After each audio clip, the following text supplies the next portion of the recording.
Hello everyone, कैसे हो आप सब। आई होप आप सब बहुत अच्छे होगे और अपनी पढ़ाई बहुत अच्छे से कर रहे होगे। तो आज हम डिस्कस करने वाले हैं भाषा विज्ञान से रिलेटेड कुछ क्वेश्चन। पहले हम उनके बारे में कुछ पढ़ेंगे और फिर उन्हीं से रिलेटेड कुछ क्वेश्चन सॉल्व करेंगे। ये आपके एग्ज़ाम्स के लिए बहुत इंपॉर्टेंट है, आप इस वीडियो को लास्ट तक देखिएगा। अगर आप एमए फोर्थ सेमेस्टर में हैं तो आपके लिए ये इम्पॉर्टेंट क्लास है। अगर आप पीजीटी कर रहे हैं हिंदी से, अगर आप नेट की प्रिपरेशन कर रहे हैं तो ये आपके लिए वीडियो बहुत इम्पॉर्टेंट रहने वाली है। ठीक है, तो चलिए हम बिना टाइम वेस्ट किए अपने वीडियो को स्टार्ट करते हैं। अगर आपने मेरे चैनल को अभी तक सब्सक्राइब नहीं किया है तो guys please subscribe the channel. तो भाषा विज्ञान क्या है। ठीक है, सबसे पहला क्वेश्चन तो यही है कि भाषा विज्ञान आखिर है क्या। तो भाषा विज्ञान भाषा के वैज्ञानिक अध्ययन को कहते हैं। ठीक है, कि हम इसमें भाषा के वैज्ञानिक अध्ययन को पढ़ते हैं कि इसके वैज्ञानिक अध्ययन के अंदर भाषा के क्या क्या है। ठीक है, तो भाषा विज्ञान क्या है, तो भाषा के वैज्ञानिक अध्ययन को हम भाषा विज्ञान कहते हैं। अब हम मेन पॉइंट ये है कि जो उसके अंदर वैज्ञानिक अध्ययन के अंदर जो तत्व हैं वो कौन कौन से हैं। ठीक है, तो भाषा विज्ञान के तत्व हम पढ़ते हैं। तो भाषा के मुख्य तत्व कौन कौन से हैं, तो हमारे भाषा के मुख्य तत्व 4 हैं। ध्वनि हो गया, शब्द हो गया, वाक्य हो गया और अर्थ हो गया। ठीक है, यानी कि भाषा की जो आप ध्वनि के बारे में जानते होंगे क्या है, ये हमारी मौखिक सबसे ज़्यादा लघुत्तम मतलब इकाई है भाषा की। ठीक है, शब्द की बात करें तो ये सार्थक लघुत्तम इकाई है। वाक्य की बात करें ये तो पूर्ण सार्थक इकाई है। ठीक है, अर्थ की बात करें तो भाषा यानी कि लैंग्वेज जो है वो हम क्यों बोलते हैं, उसका कोई अर्थ निकलना चाहिए, है ना। तो ये अर्थ, ये तत्व हैं, यानी कि ये फैक्टर्स हैं हमारे लैंग्वेज के, ध्वनि, शब्द, वाक्य और अर्थ। ठीक है, नेक्स्ट हम पढ़ते हैं कि ध्वनि क्या है। वही है, तो ध्वनि हमारे उच्चारण की दृष्टि से भाषा की लघुत्तम इकाई है। ठीक है, और ध्वनि को हम मतलब बांट नहीं सकते, उसको हम विभाजित नहीं कर सकते, ये हमारी सबसे ज़्यादा छोटी इकाई है उच्चारण की दृष्टि से। ठीक है, तो उच्चारण की दृष्टि से जो भाषा की लघुत्तम इकाई है वो हमारी ध्वनि होगी।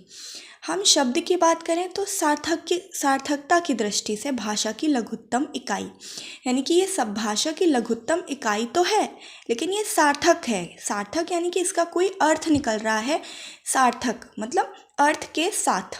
ठीक, तो इसका कुछ अर्थ निकल रहा है। वहीं हम ध्वनि की बात करें तो उसका कोई अर्थ नहीं निकल रहा है। हम जैसे र, क, ई, है ना, तो ये सब कोई इनके अर्थ नहीं निकल रहे हैं। वहीं अगर हम शब्द की बात करें जैसे कमल, तो ये इस शब्द का अर्थ होता है। कमल जैसे आप कहेंगे कि एक फूल है। ठीक है, कमल किसी का नाम भी हो सकता है ना, तो ये शब्द हुआ। वहीं हम पद की बात करें तो ये भाषा की व्याकरणी योग्यता प्राप्त लघुत्तम इकाई है। क्या, पद। भाषा की पूर्ण सार्थक इकाई क्या है, वो है वाक्य, यानी कि एक पूरा सेंटेंस है, उसमें वो पूरा सेंटेंस कैसा है, सार्थक है, यानी कि इसका अर्थ निकल रहा है, वो है भाषा की पूर्ण सार्थक इकाई, यानी कि वाक्य है। ठीक है, आई होप आपको ये बातें समझ में आ गई होंगी। ध्वनि क्या है, शब्द क्या है, पद क्या है और वाक्य क्या है, ये चारों हमारे फैक्टर्स हैं लैंग्वेज के।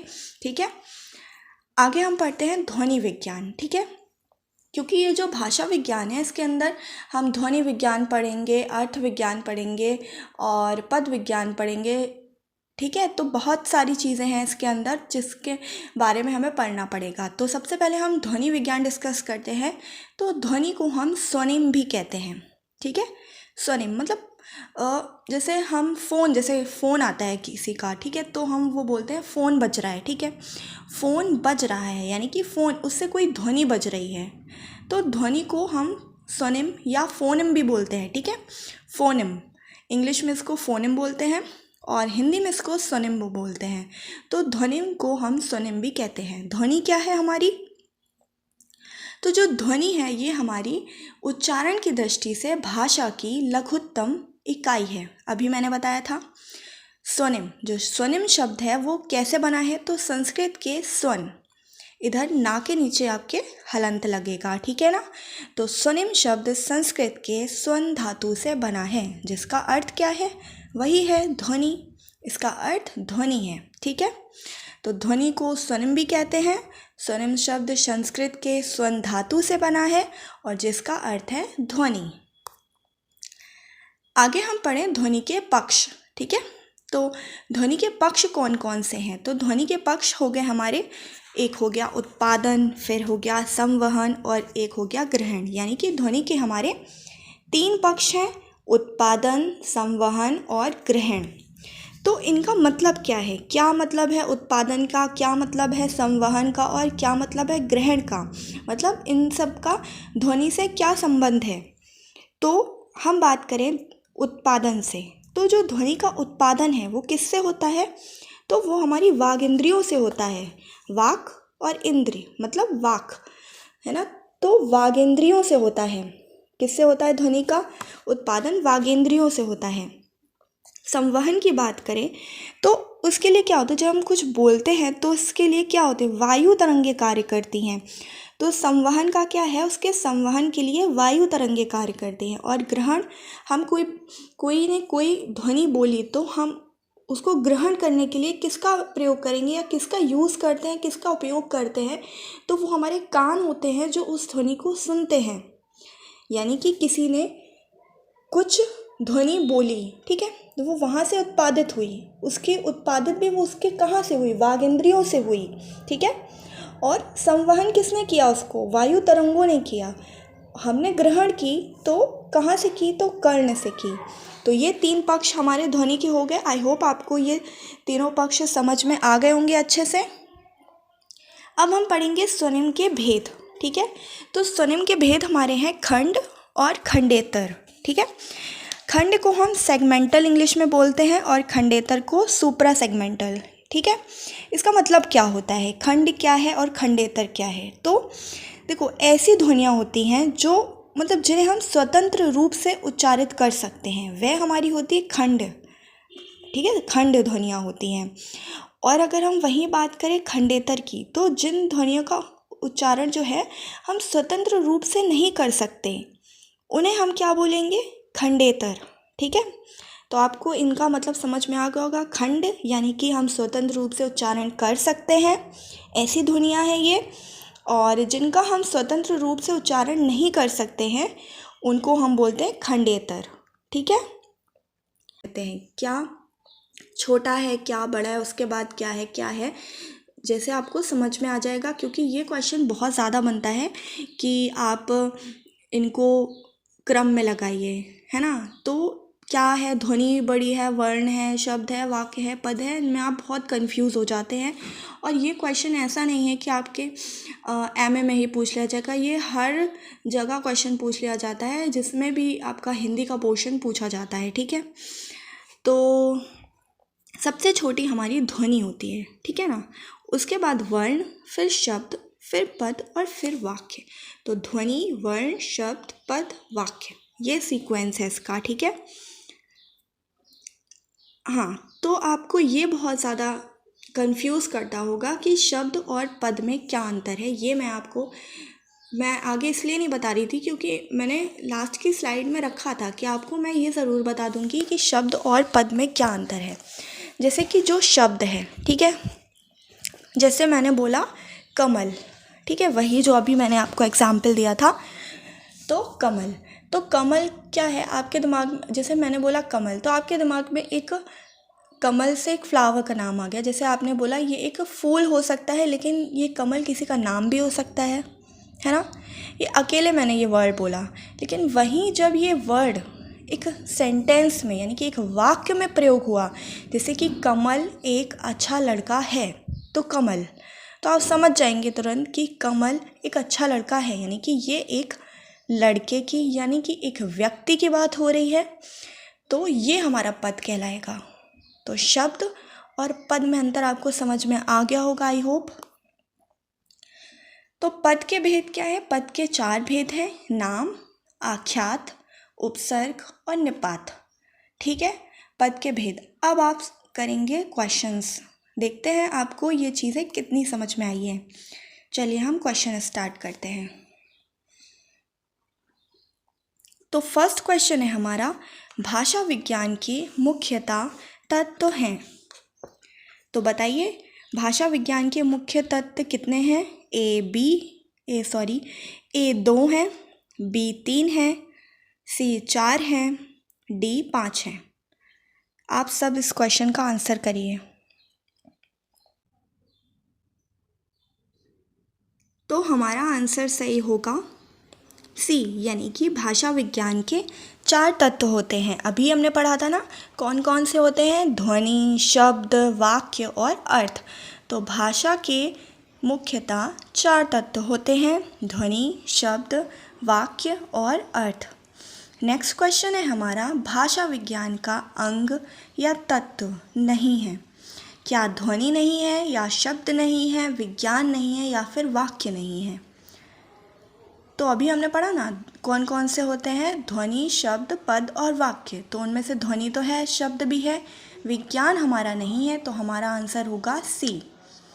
और वाक्य भी है, तो नेगेटिव हमें चूज़ करना है, तो नेगेटिव हमारा सी होगा, यानी कि विज्ञान हमारा सही आंसर होगा। नेक्स्ट क्वेश्चन है हमारा, उच्चारण की दृष्टि से भाषा की लघुत्तम इकाई है। तो बताइए उच्चारण की दृष्टि से भाषा की लघुत्तम इकाई क्या है? ध्वनि, वर्ण, शब्द या फिर वाक्य? तो हमारा सही आंसर हो जाएगा ए, यानी कि ध्वनि। नेक्स्ट क्वेश्चन है हमारा, सार्थकता की दृष्टि से भाषा की लघुत्तम इकाई है। यानी कि जो एक लघुत्तम इकाई है सार्थक है, यानी कि उसका अर्थ निकल रहा है। क्या शब्द हुआ वो, या वाक्य, या पद, या ध्वनि? तो हमारा आंसर होगा ए, यानी कि शब्द। नेक्स्ट क्वेश्चन है हमारा, भाषा की पूर्ण सार्थक इकाई को क्या कहते हैं?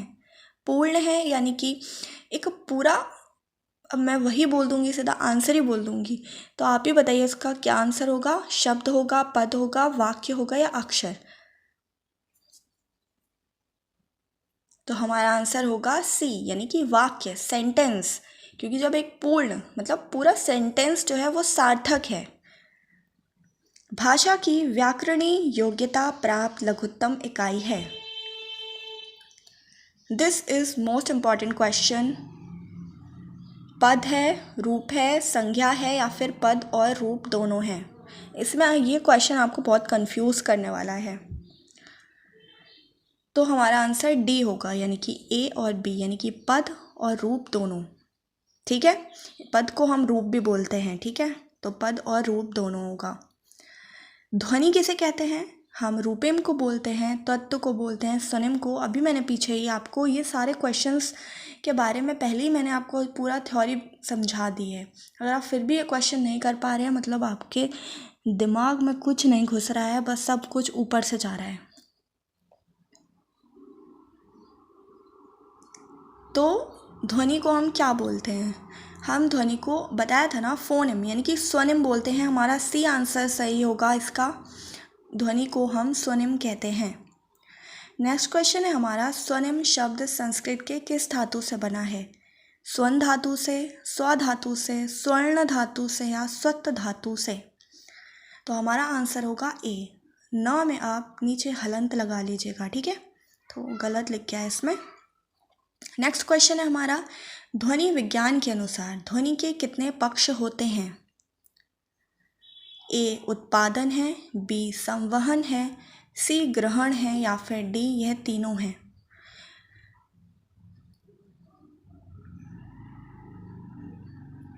हमारा सही आंसर है डी, यानी कि ध्वनि विज्ञान के तीनों पक्ष हैं। ये उत्पादन भी है, संवहन भी है और ग्रहण भी है। नेक्स्ट क्वेश्चन है हमारा, ध्वनि का उत्पादन किससे होता है? किससे हो रहा है? स्वर से हो रहा है, व्यंजन से हो रहा है, वर्ण से हो रहा है, या ये आपका गलत लिख गया है, ये है वागेंद्रियों, ठीक है। तो बताइए क्या होगा इसका आंसर? ध्वनि का उत्पादन किससे होता है? तो हमारा आंसर सही हो जाएगा डी, यानी कि ध्वनि का उत्पादन वागेंद्रियों से होता है। अब बताइए स्वनिम के कितने भेद होते हैं? 2, 3, 4 या 5?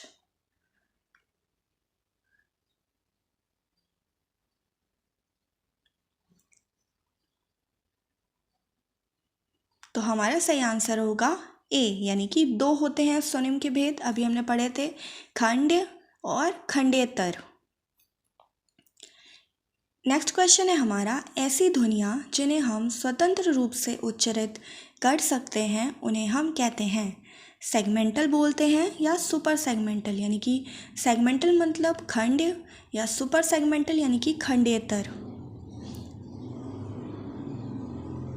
तो हम स्वतंत्र रूप से उच्चारित कर सकते हैं उसे हम सेगमेंटल बोलते हैं, यानी कि खंड्य, यानी कि हमारा ए ऑप्शन सही हो जाएगा।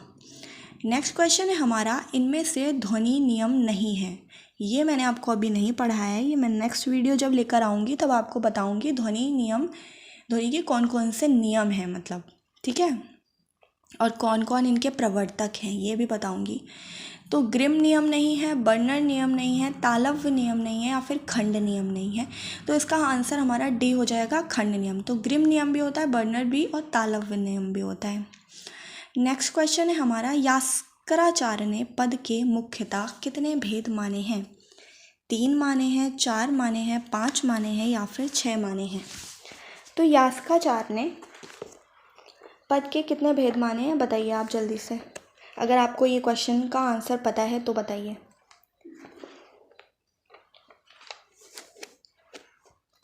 तो यास्काचार्य ने पद के 4 भेद माने हैं, ठीक है, हमने पढ़ा था ना पीछे पद के, तो ये यास्काचार्य ने ही माने हैं, ठीक है। पद के हमने भेद पीछे पढ़े थे जो, तो वो यास्काचार्य के अनुसार ही हैं, ठीक है। 4 कौन कौन से थे पढ़े हमने? नाम था, आख्यात था, उपसर्ग था और निपात था। तो ये नेक्स्ट क्वेश्चन है हमारा, यास्काचार्य के अनुसार पद का भेद कौन सा नहीं है बताइए आप। नाम नहीं है, पता नहीं है, आख्यात नहीं है या तीनों ही नहीं है? तो नाम तो है, ठीक है, आख्यात भी है, पता नहीं है हमारा, यानी कि बी ऑप्शन यहाँ पर हमारा नेगेटिव है, तो यही सही हो जाएगा, ठीक है। आई होप आपको ये वीडियो अच्छे से समझ आई होगी और ये आपके एग्ज़ाम में आपको बहुत हेल्प करने वाली है। तो चलिए मिलते हैं हम नेक्स्ट वीडियो में कुछ और भी अच्छे क्वेश्चंस के साथ। अगर आप कोई एक टॉपिक पर क्वेश्चंस चाहते हैं तो आप मुझे ज़रूर अपडेट कीजिएगा, मैं ज़रूर उसके लिए कुछ क्वेश्चंस आपके लिए लेकर आऊँगी। आप कमेंट बॉक्स में लिख सकते हैं जो भी टॉपिक हो, जिसके भी आप क्वेश्चंस चाहते हो। तो चलिए मिलते हैं हम नेक्स्ट वीडियो में।